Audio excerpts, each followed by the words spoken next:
Eu convido os irmãos a lerem o Evangelho de Lucas. Evangelho de Lucas, a partir do versículo 5. Capítulo 1, versículo 5.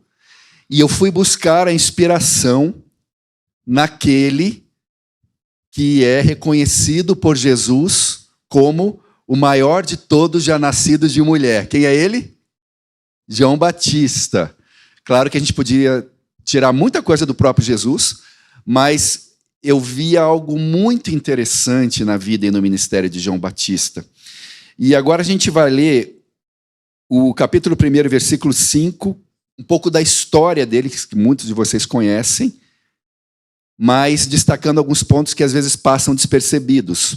Nos dias de Herodes, rei da Judéia, houve um sacerdote chamado Zacarias, do turno de Abias. Sua mulher era das filhas de Arão e se chamava Isabel. Ambos eram justos diante de Deus, vivendo irrepreensivelmente em todos os preceitos e mandamentos do Senhor. E não tinham filho, porque Isabel era estéril, sendo eles avançados em dias.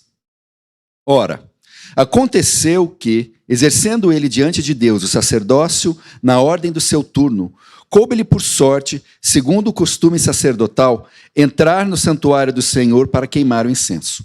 E durante esse tempo, toda a multidão do povo permanecia da parte de fora orando.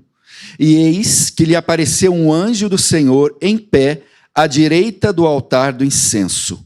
Vendo-o, Zacarias turbou-se e apoderou-se dele o temor. Disse-lhe, porém, o anjo: Zacarias, não temas, porque a tua oração foi ouvida. E Isabel, tua mulher, te dará à luz um filho a quem darás o nome de João. Em ti haverá prazer e alegria, e muitos se regozijarão com seu nascimento, pois ele será grande diante do Senhor, não beberá vinho nem bebida forte, será cheio do Espírito Santo, já do ventre materno. E converterá muitos dos filhos de Israel ao Senhor seu Deus. E irá diante dele no espírito e poder de Elias, para converter os corações dos pais aos filhos, converter os desobedientes à prudência dos justos e habilitar para o Senhor um povo preparado. Até aí a primeira parte. Eu quero que os irmãos pensem, faz de conta que vocês não conhecem o restante da história. Que não é o caso aqui, eu creio que a maioria já conhece. Mas se você estivesse lendo essa história pela primeira vez, você tem um sacerdote irrepreensível, você tem um anúncio miraculoso do nascimento de um menino.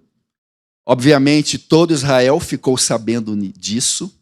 E sobre este menino repousava grandes promessas. Ora, sabendo que o sacerdócio em Israel era hereditário, se eu perguntar para você agora, e você não conhece o restante da história, qual será o futuro de João Batista?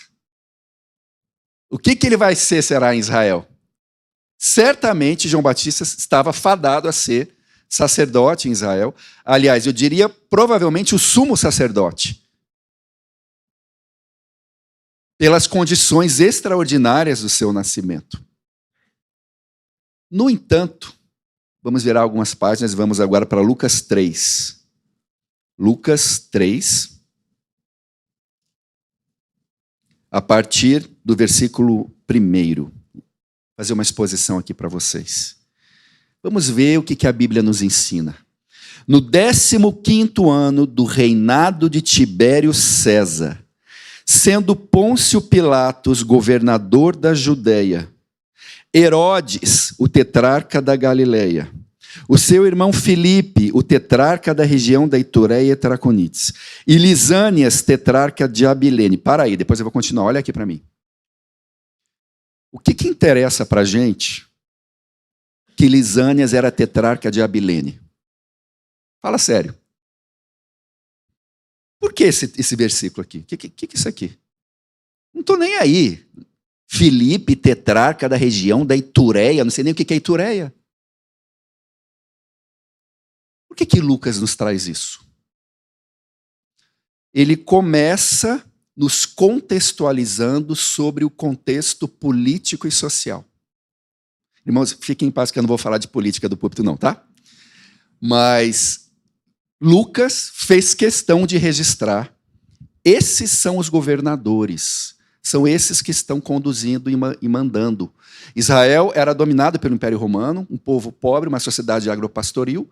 Vem o Império Romano, domina sobre eles. E Lucas deixa muito claro quem governava. Versículo 2. Sendo sumos sacerdotes Anás e Caifás. Opa. Começa com contexto político, vai para o contexto religioso em Israel. Cadê João Batista? Que história é essa 30 anos depois? Cadê aquele filho, aquele menino lá atrás que recebeu tantas promessas? Será que elas não se cumpriram? Outra coisa estranha. Anás e Caifás, sumos sacerdotes, no plural. Não tinha um sumo sacerdote só em Israel, o nome já diz, supremo sacerdote. Opa, isso está me cheirando a quê? Isso cheira o quê para você? Corrupção, conchavo, conluio. Ainda mais quando a gente sabe que Anás e Caifás, um era sogro do outro. Nepotismo. Tem umas coisas esquisitas aqui, né? Que Lucas faz questão de trazer. Irmãos, o que eu estou trazendo nessa manhã, e eu vou continuar o texto, é sobre duas propostas de espiritualidade. E a minha oração é que a Igreja Batista do Barro Preto continue e seja fortalecida num dos modelos de espiritualidade que eu vou apresentar para vocês. Existem muitas propostas de espiritualidade, inclusive espiritualidade cristã. Tem igreja aqui em Belo Horizonte para tudo que é gosto, tá? Você liga a televisão, você vê aqueles pregadores lá, eu olho aquilo e falei, peraí, mas isso é tão diferente do que eu creio, do que eu prego, do que eu aprendi. Isso parece tão distante de uma espiritualidade cristã genuína. Falar de espiritualidade é fácil, mas qual espiritualidade você está falando? Eu trabalho com projetos sociais e uma vez eu fui conhecer um projeto no interior de São Paulo e ele estava apresentando os projetos e tal. Ele falou, o líder do projeto falou, não, aqui também nós trabalhamos a espiritualidade. Eu falei, glória a Deus, porque é importante, é isso que transforma, que bom. E aí ele começou a falar, não, aqui a gente trabalha a espiritualidade com as crianças, a gente ensina elas a falar com a mãe terra. Aqui a gente abraça árvores, tem comunhão com a natureza. Falei, opa, é outra espiritualidade. Então, o que eu vou trazer para vocês nessa manhã é 2 projetos de espiritualidade. E eu vou fazer o desafio de perguntar para a igreja qual vocês abraçarão ou continuarão abraçando. Versículo 2. Sendo sumos sacerdotes Anás e Caifás, veio a palavra de Deus a João. Ele apareceu, filho de Zacarias, no deserto. Opa, isso já nos chama a nossa atenção. O deserto está para Israel do primeiro século, assim como a favela está para o Brasil do século 21. A favela, a rua, a criança abusada, o lar do idoso, onde está o vulnerável. Isso já nos diz muita coisa. A palavra de Deus não veio para os sumos sacerdotes oficiais de Israel. Roma dominava e os romanos não proibiram os judeus de continuar com as suas práticas religiosas. O judeu ia na sinagoga, o judeu ia no templo, ele sacrificava. Aquilo lá era uma churrascaria, né? Ele tinha que matar bezerrinho, era sangue rodando pelo... Os romanos deviam achar aquilo muito esquisito, mas o judeu podia continuar exercendo a sua religião. Ele não era obrigado a se dobrar diante dos deuses de Roma. Desde que não fale mal de César. Não fale mal de César. Faz aí as tuas práticas religiosas, que para mim não servem para nada. Continua indo no templo, ouve Anás e Caifás e fica nisso. Tanto que, quando Jesus morreu e ressuscitou, o que levou os primeiros cristãos à morte, os mártires da fé, não foram mortos por uma questão religiosa. Ah, Jesus Cristo é Deus. Tá bom. Mais um Deus para o panteão romano. Eles foram mortos por uma questão política e social. Jesus Cristo é o Senhor, então César tem alguém maior que você. E isso Roma não podia aceitar. Mas Anás e Caifás eram sacerdotes que estavam em conchavo com esse poder e que traziam o povo para fazer atividades religiosas que não significavam nada na vida prática das pessoas. Não tocava vidas, não transformavam vidas. E aí a palavra de Deus, Deus não se submete a estruturas e sistemas.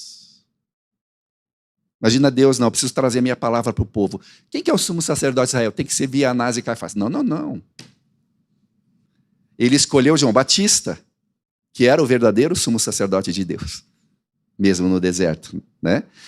E a palavra veio a João Batista, veja o que diz o texto. Ele percorreu toda a circunvizinhança do Jordão, pregando o batismo de arrependimento para a remissão de pecados, conforme está escrito no livro das palavras do profeta Isaías: voz do que clama no deserto, preparai o caminho do Senhor, endireitai as suas veredas. Todo vale será aterrado, e nivelados todos os montes e outeiros. Os caminhos tortuosos serão retificados. Meu irmão, se você está num caminho tortuoso, retifique este caminho, traga essa palavra para você, para que não seja pela dor, porque Deus não vai abrir mão de você. Deus não vai abrir mão de você. Se você está em pecado, se o seu caminho é tortuoso, abandone o seu pecado, para que você não tenha que abandonar este caminho por meio de muita dor e lágrimas, porque Ele vai atrás de você, Ele vai te perseguir, porque Ele te ama. E os filhos verdadeiros são disciplinados por Deus quando isto é necessário. Palavra para algumas pessoas aqui, nesta manhã. Os caminhos tortuosos serão retificados e os escabrosos aplanados. E toda a carne verá a salvação de Deus. Dizia ele, pois, às multidões que saíam para ser batizadas. Ele não era muito simpático, tá, pessoal? Raça de víboras. Era uma pregação dura, mas ao mesmo tempo amorosa. Eu prefiro que alguém seja duro comigo e me leve para o caminho certo, do que venha com elogios e lisonjas e me deixe cair na perdição. E João Batista foi duro com o povo. E disse: raça de víboras, quem vos induziu a fugir da ira vindoura? Produzi, pois, frutos dignos de arrependimento. Opa! Vamos lá. Quem aqui já recebeu Jesus como seu Senhor e Salvador? Amém? Glória a Deus. Se alguém ainda não recebeu, hoje é uma boa oportunidade. Então você se arrependeu? Amém? Você se arrependeu? Produzi, pois, frutos dignos de arrependimento. Produzir frutos dignos de quem se arrependeu. Eu me arrependi, você se arrependeu? Você disse que você recebeu Jesus na sua vida? Quais são as evidências disto? Que você dizer por autoproclamação pode não significar muita coisa. Tem um viés aí, né? Se eu olhar para você, se você olhar para mim, quais são as evidências na nossa vida de que nós, de fato, nos arrependemos? Nós estamos produzindo frutos dignos de arrependimento ou frutos dignos de quem se arrependeu? Isso que João Batista está falando, e está falando com o povo de Israel e alguns soldados e publicanos. E não comeceis a dizer entre vós mesmos: temos por pai a Abraão. Porque vos afirmo que destas pedras Deus pode suscitar filhos a Abraão. Era assim, era o povo de Israel. Então eles diziam assim: não, a gente é filho de Abraão já. Está tudo certo. Eu vou lá no templo, eu sacrifico, eu faço as coisas, eu vou lá falar com Anás, com Caifás, eu dou o dízimo, eu faço isso, eu faço aquilo, eu cumpro minhas atividades religiosas.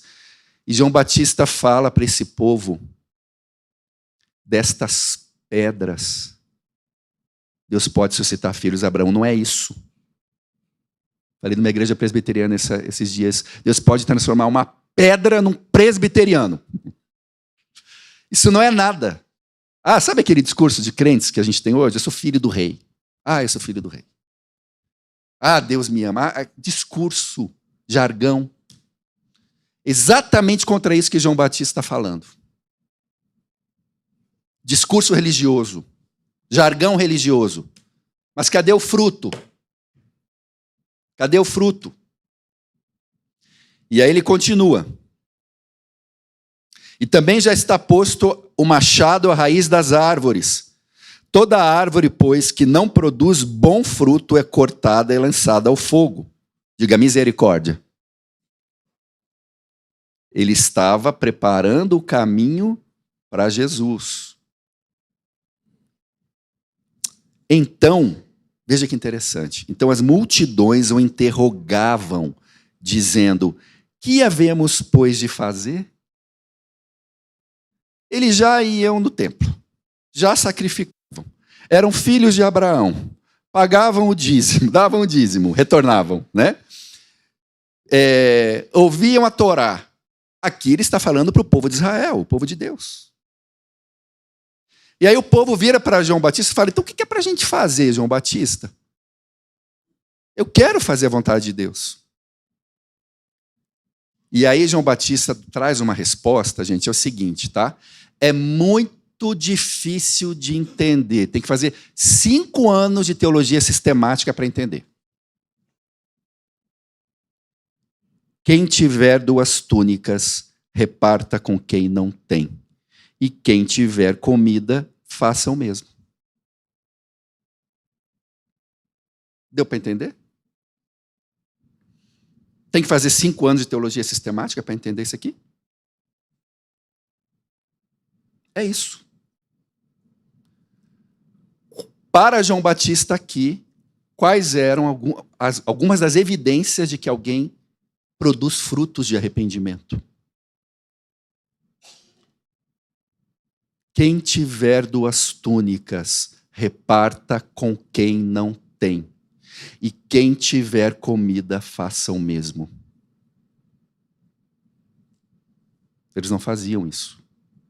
Os mendigos gritavam tzedaká em hebraico, ou mishpat, que significam justiça. Justiça, interessante, em hebraico.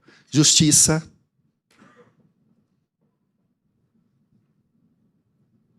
Há mais ou menos um mês atrás, eu estava aqui em BH, ali no Alto da Afonso Pena, preocupado com as minhas coisas.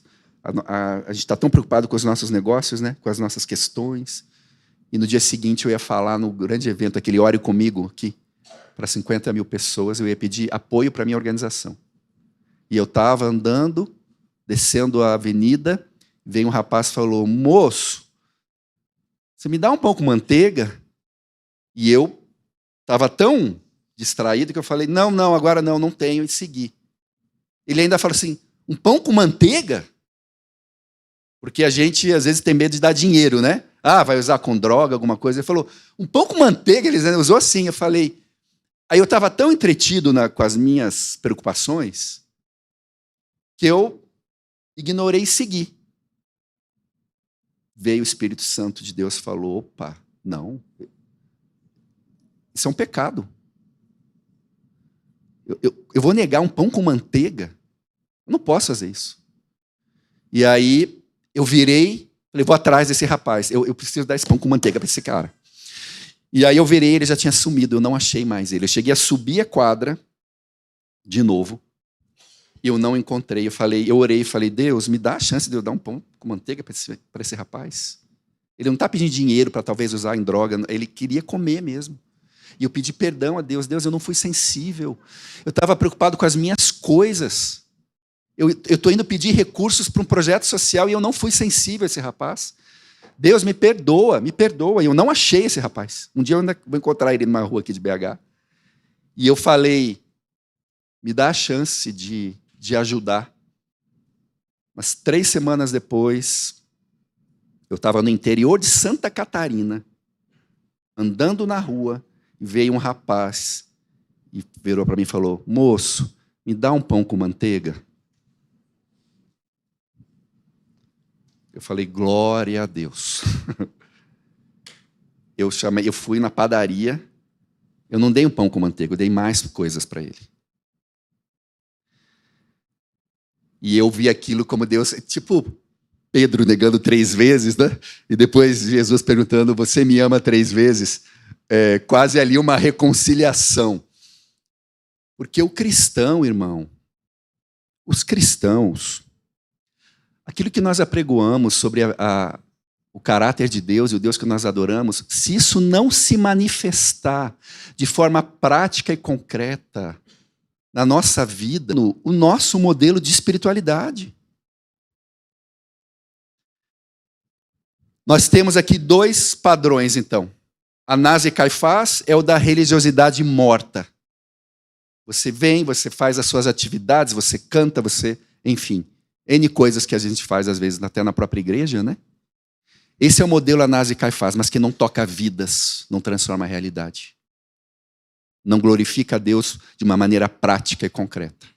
E o outro modelo de espiritualidade é o que João Batista traz. Uma espiritualidade cristã prática. Uma espiritualidade encarnada. Você sabe o que está acontecendo. Você olha a dor das pessoas. O amor de Deus, irmãos, é prático. O amor de Deus não é um conceito bonito. Não é uma ideia que a gente fica, uma ideologia para a gente ficar lá falando sobre isso. Deus se alcançou na sua vida cotidiana. Amém? Ele entrou, você precisava de emprego, Deus foi lá, arrumou um emprego para você. Você tinha um filho nas drogas, Deus te abençoou, tirou aquela pessoa daquela condição, você estava mal, precisava de ajuda. Deus entrou na sua vida.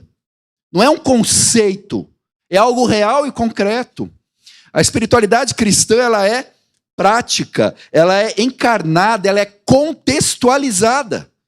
Como eu posso falar de um Deus que é amor e não fazer nada num país que tem mais de 20 milhões de crianças passando quase fome, em situação de vulnerabilidade? Não sou eu que estou falando, é o IBGE. E ficar indiferente para isso? Alguma resposta, como filho de Deus, eu preciso dar. Estamos num país extremamente desigual, extremamente violento. Tem 15 mil pessoas nas ruas de Belo Horizonte, é mais do que a população de muitas cidades brasileiras. A espiritualidade cristã é uma espiritualidade encarnada, contextualizada, prática, corajosa, radical, que João Batista não mediu palavras. Aliás, ele pagou com a própria cabeça, né? Ele apontou o pecado, inclusive, de um governante. É uma espiritualidade que volta-se para o outro e não para mim. Quem tiver 2 túnicas, reparta com quem não tem. E quem tiver comida, faça o mesmo. Foram também publicanos, versículo 12, para serem batizados. E perguntaram-lhe: mestre, que havemos de fazer? Respondeu-lhes: não cobreis mais do que o estipulado. Ele não falou aqui: vai lá sacrificar com Anás e Caifás. Ele disse: não cobreis mais do que o estipulado. Ou seja, trate o próximo com justiça, porque eles extorquiam. Também soldados lhe perguntaram: e nós que faremos? E ele lhes disse: a ninguém maltrateis. Note que é uma espiritualidade só com dimensões horizontais que ele está trazendo aqui. Das nossas relações humanas. Né? A ninguém maltrateis. Não deis denúncia falsa. E contentai-vos com vosso soldo. Ou seja, parem de extorquir. Parem de roubar. Deus traz em muitos outros textos na sua palavra advertências para uma espiritualidade vazia, sem sentido. Um texto clássico também é o de Isaías 58, profeta, que Israel tinha recebido a ordem de Deus, isso vem desde o Antigo Testamento, Israel tinha recebido a ordem de Deus de cuidar dos vulneráveis da terra. Eu acho lindo que isso não é da esfera da caridade, como nós entendemos hoje aqui no mundo ocidental. Ah, se eu sentir pena, eu faço alguma coisa. Não é sentimento, irmão. Você não entendeu. Sentindo ou não sentindo, eu vou dizer, estava lá na lei de Deus, de Israel, o cuidado com o pobre, com a viúva, com o órfão e com o estrangeiro, o quarteto da vulnerabilidade. Super contemporâneo. Pobre, a viúva, a questão da mulher, o estrangeiro, refugiados e imigrantes. Nós temos um momento da história em que há mais pessoas em deslocamento forçado da história. E o órfão, a criança vulnerável.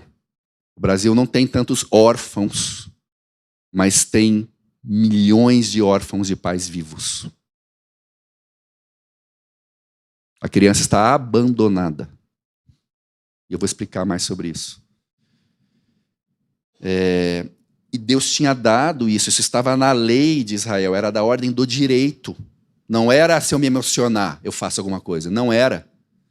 E o povo de Israel estava desobedecendo. Mas eles continuavam com as práticas religiosas. Jejuavam, faziam louvorzão, adoração. Já viram isso? Em algum lugar? E aí o profeta Isaías fala, não é esse o jejum que eu escolhi. Todos vocês conhecem o texto? E no final, versículo 13...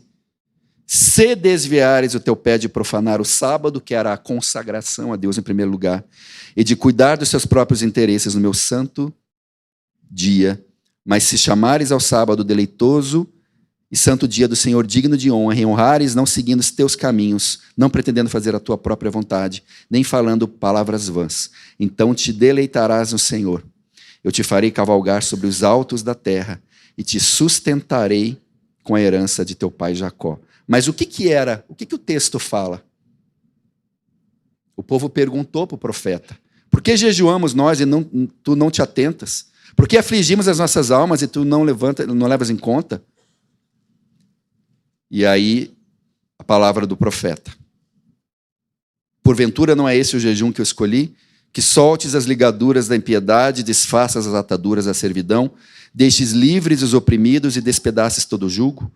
Que repartas o teu pão com o faminto, recolhas em casa os desabrigados, se vires o nu, cubras, não te escondas o teu semelhante. Então, tem uma promessa aqui, queria que vocês agarrassem nessa promessa. Então, somente então, depois que vocês fizerem tudo isso, romperá a tua luz como a alva, a tua cura brotará sem detença. A tua justiça irá adiante de ti, e a glória do Senhor será a sua retaguarda. Então clamarás. Você está precisando de resposta de oração? Amém? Vai servir. Serve o vulnerável. Serve, vai servir. Então clamarás. Olha aí, tem uma promessa aqui. E o Senhor te responderá. Gritarás por socorro, e ele dirá, eis-me aqui. E aí continua o texto. Irmãos, Deus traz advertências e eu apresento para vocês nessa manhã duas escolhas de nós vivermos a fé, de expressarmos a nossa espiritualidade. Uma mecânica, voltada para os próprios interesses. Atividades mecânicas e rotineiras religiosas. Outra, engajada, encarnada, prática, voltada para o próximo.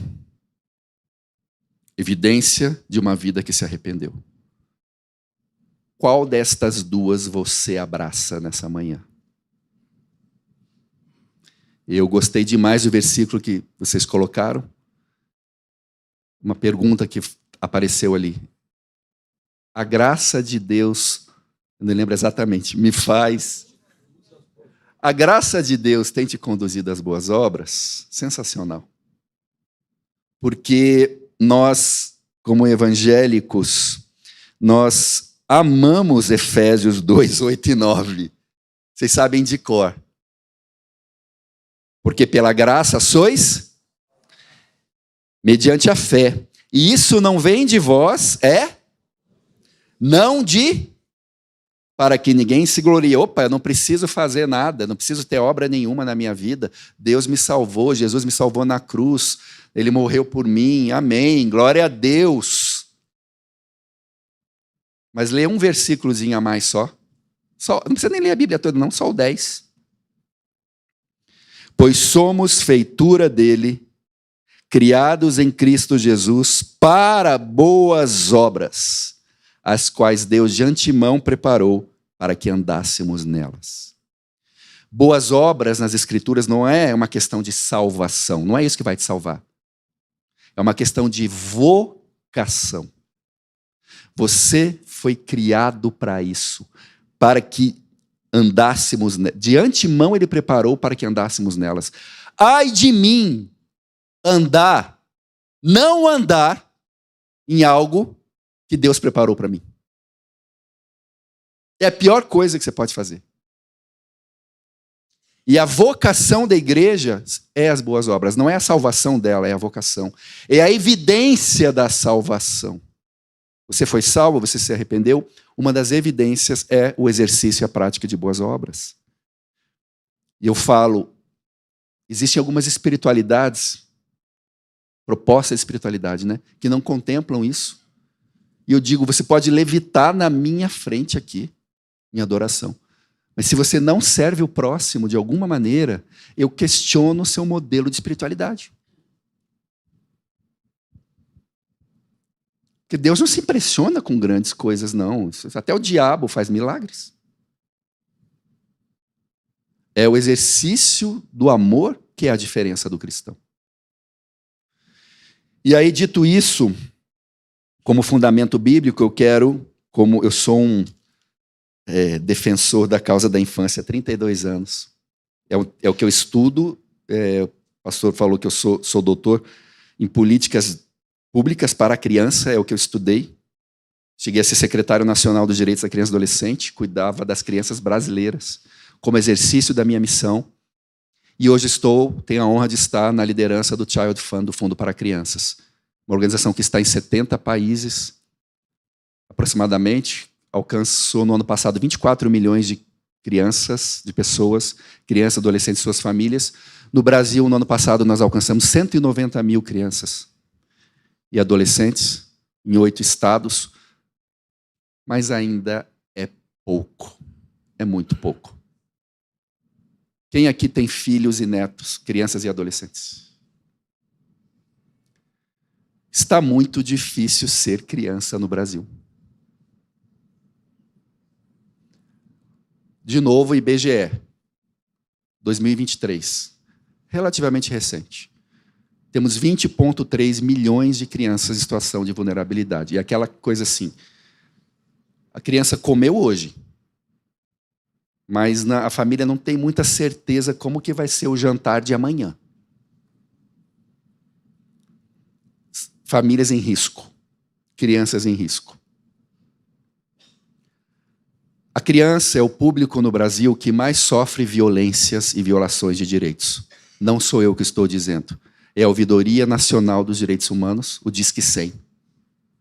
Mais da metade de todas as denúncias de violências e violações de direitos no país se refere à violência contra a criança. É mais do que a soma de todos os grupos vulneráveis. Se você pegar todas as violências contra a mulher, idoso, pessoa com deficiência, comunidade LGBT, injúria racial, violações de direitos humanos, soma tudo, não dá o que tem de violência contra a criança. Isso porque não é a criança que faz a denúncia. Alguém viu o que aconteceu com ela e fez a denúncia. Vocês conhecem a história do menino Henri Borel? O menino Henri Borel, lá no Rio, que foi morto por maus tratos do padrasto, supostamente ali com a conivência da própria mãe. se tornou público, todo mundo sabe a história, porque é aquela coisa, criança de classe média alta, Barra da Tijuca, Rio de Janeiro. Mas eu tenho um dado para dar para vocês, irmãos. Se hoje é um dia normal no Brasil, até o final do dia nós teremos 18 em Riborel. Crianças mortas por violência letal. Não estou falando de acidentes domésticos, nem de acidentes de trânsito. Estou falando de violência letal intencional. E aí nós estamos aqui adorando a Deus. E nós estamos pedindo a bênção de Deus sobre o nosso país. Mas Deus olha isso. Opa, eu vou abençoar, eu vou estender a minha mão. Peraí. Sangue inocente. Retém a mão. Sangue inocente clamando.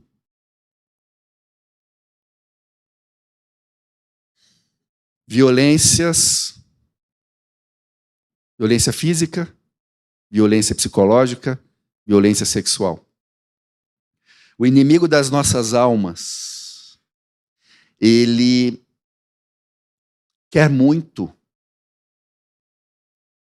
ferir algo muito caro, inclusive para nós que atuamos na área social humanitária, que é um conceito bíblico lá de Gênesis 2, lindo, é o nosso fundamento, que é imago Dei. Todos nós somos criados à imagem de Deus.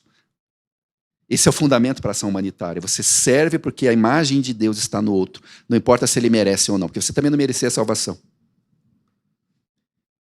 E o diabo, ele olha isso e ele quer destruir isso.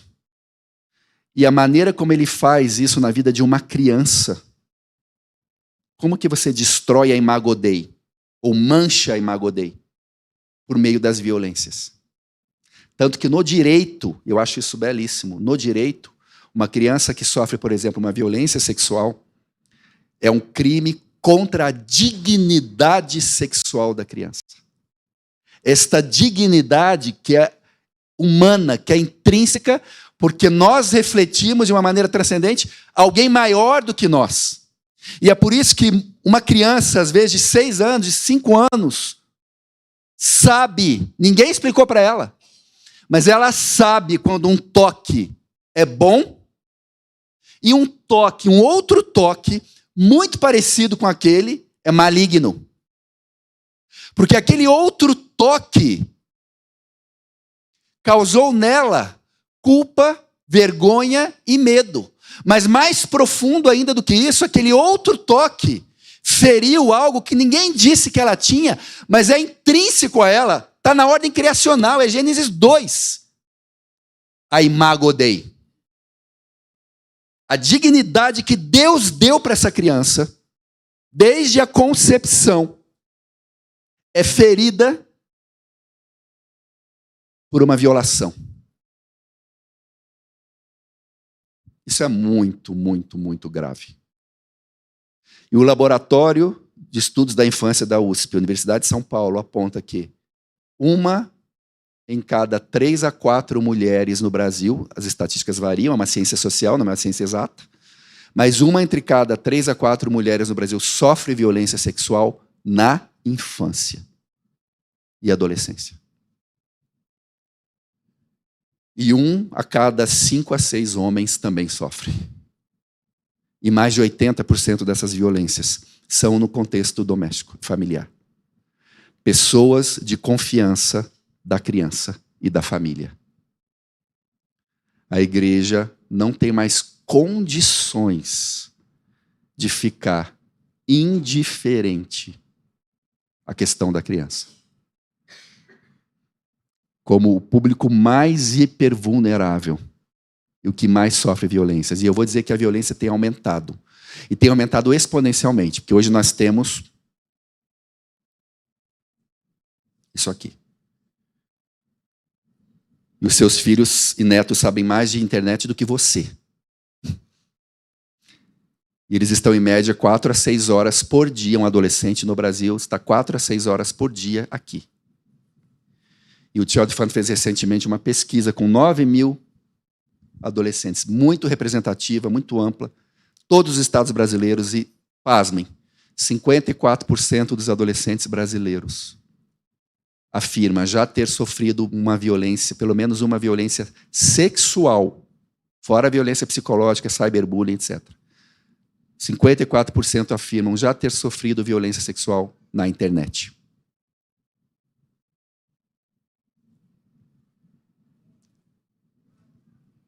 Então, cuide do seu filho. Cuide do seu neto, da sua neta. Crianças estão sofrendo abuso sexual e violência na sala de estar da sua casa e você não está nem sabendo. Use aplicativos de monitoramento parental. Converse. Criança até 13, 14 anos não deve ter rede social. Se você puder estender mais, melhor. Quando tiver, tem que ser perfil privado. Não tem que aceitar amigos que não conhece. O mundo não precisa saber onde seu filho estuda, a roupa que ele usa, o horário que ele vai para a escola. Você não precisa postar a sua filha na praia ou seu filho na praia. Isso é para você manter no seu celular, porque isso pode parar num grupo de pedofilia.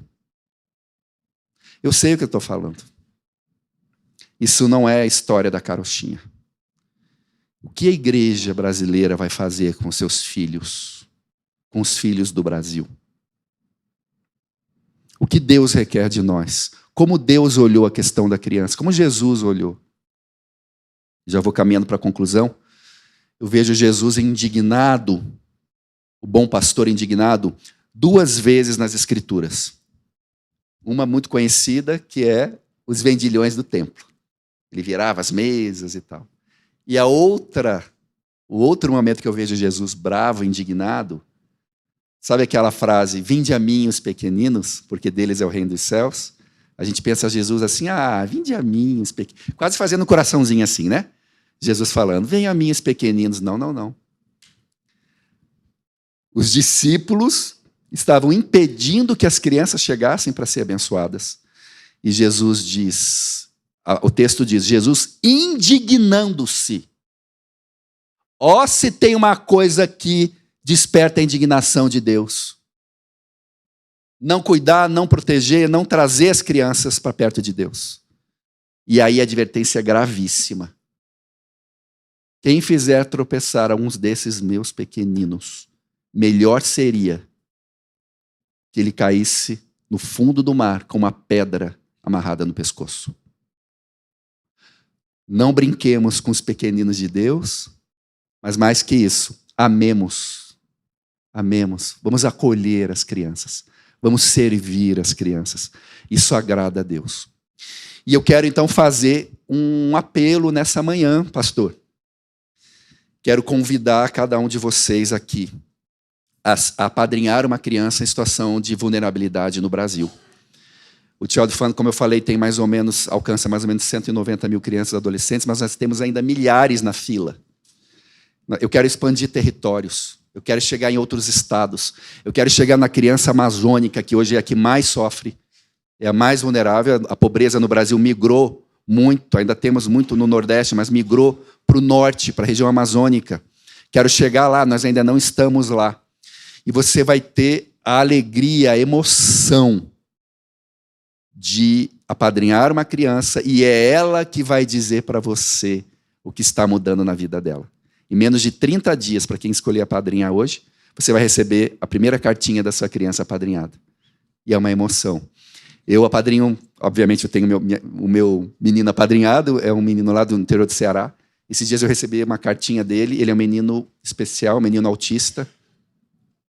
E ele disse, essa é a primeira cartinha que eu escrevo na minha vida. Foi a cartinha para mim. E nós temos lindas histórias, né, de padrinhos e madrinhas que também têm tido as suas vidas transformadas. Então, eu quero fazer esse apelo. O Child Fund pede R$ 77,00 por mês, que é muito pouco, né, para a maioria de nós. Para alguns pode não ser. Quem quiser pode fazer uma doação única menor também. Mas nós pedimos R$ 77,00 por mês. E nós garantimos que com esse recurso, a sua criança apadrinhada, o seu menino, a sua menina, vai participar dos nossos programas e projetos. vai ter cuidado com a sua saúde, com a sua educação, com a sua segurança alimentar. A família vai receber apoio, cursos de empreendedorismo, de empregabilidade, para que a gente possa ir na raiz do problema e aquela família possa sair da situação de pobreza em que se encontra. Eu vou só, consegue passar rapidinho o PowerPoint, só mostrar exemplos de comunidades onde a gente está. Nós estamos em locais onde nem o poder público chegou direito, como a Aníbia Soares falou. Isso aí é um exemplo de um menino, de uma família em Curimatá, no interior do Piauí. 10 horas de ônibus de Teresina. Nós estamos nessa comunidade. E lá tem um menino chamado Davi, que é apadrinhado do Child Fund, do Fundo para Crianças. Esse é o contexto dele, a sua cidade, a sua comunidade. Ele tem que andar são uns 10 quilômetros aproximadamente para ele chegar até a sua escola. Ele tem uma família muito amada, mas ele não com poucas oportunidades, né? E essa sua mãe, pode ir passando, você vai ver aí a cozinha da casa. Essa é a cozinha, irmãos. Isso é Brasil. Isso é dizer que a gente já saiu do mapa da fome e, portanto, não tem mais pobreza. O Davi, como toda criança, tem um sonho. O Davi quer ser médico. O Davi quer ser médico. Esse é o livro didático dele. Quando eu estava falando isso numa igreja, um tempo, a igreja batista, lá na Bahia, tinha um irmão sentado que ficou desesperado. Ele veio falar comigo: eu vou apadrinhar o Davi, eu quero apadrinhar esse menino e eu vou fazer esse menino ser médico. Eu vou ajudar. E eu fiquei tão feliz com aquilo, porque esse é o tipo de crente que eu gosto. Crente sempre acredita que a transformação é possível, amém? E é por isso que o Child Fund existe, com o apoio da igreja. Então, nessa manhã, eu gostaria de perguntar: quem gostaria de apadrinhar uma criança do Child Fund? A gente já vai distribuir as fichas agora. Levante a sua mão. Obrigado, irmãos. Fica com a mão levantada. Tenha paciência.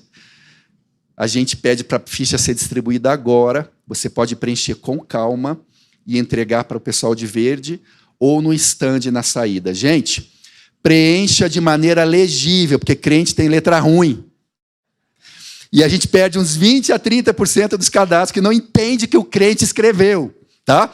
Então, coloca lá com letra bem legível. Outra coisa, nós garantimos o sigilo dos seus dados. Nós seguimos a LGPD, né, a Lei Geral de Proteção de Dados, rigorosamente. O seu dado será lacrado e vai para o nosso escritório, que, aliás, é aqui em Belo Horizonte. Tá? Não tem risco desse dado vazar. Você pode, se alguém pensar: eu não posso assumir um compromisso recorrente de doação, 77, quero fazer uma doação única. Converse com a gente também, isso é possível. A galera aqui que canta, chique, também está querendo aqui. Vamos chegar. E nós estamos à disposição também, se você quiser dar um presente para o seu afilhado, visitar. A gente implementou agora a visita virtual, muito legal. Você pode, a gente chama ele para um local que tem internet, lá onde ele vai estar, no Ceará, no Piauí, enfim. No Vale de Jequitinhonha, a gente também tem muitas crianças apadrinhadas, e ele vai conversar com você virtualmente. Você pode fazer a visita, pode mandar um presente e vai acompanhar o desenvolvimento dele. Qualquer problema, a equipe do Child Fund também estará à disposição. Se alguém não conseguiu acesso à ficha, depois a gente tem um pequeno stand ali na saída.